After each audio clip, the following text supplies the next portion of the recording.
will gas prices continue to rise? Yes, I think they will. The reason for it is I don't think we've necessarily seen the true fallout from the Russia-Ukraine war in terms of supply.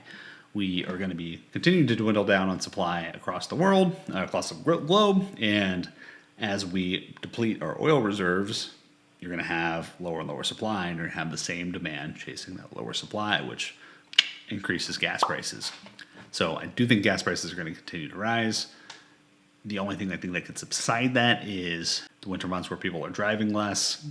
But then again, when you drive less, you also have a lot more heating costs for homes and things like that during winter. So could be an offset there, but I think gas prices will continue to rise. The biggest thing that I think could tweak that is if any country, U.S. or other, most likely here in the U.S., if we open up oil reserves and basically start taking more oil out of the ground here, especially in protected grounds within the U.S. Obviously this is a very hot political issue, but that being said, right now you're basically dealing with the supply-demand equation imbalance. So, with gas prices going up is because demand is high, supply is low or expected to be low. So you need basically the supply to kick up to balance out with demand.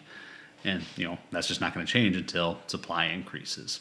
So what that's going to be in terms of the trigger for supplies to increase, your guess is as good as mine, but I think ultimately you'll see some reserves open up, most likely locally here in the U.S.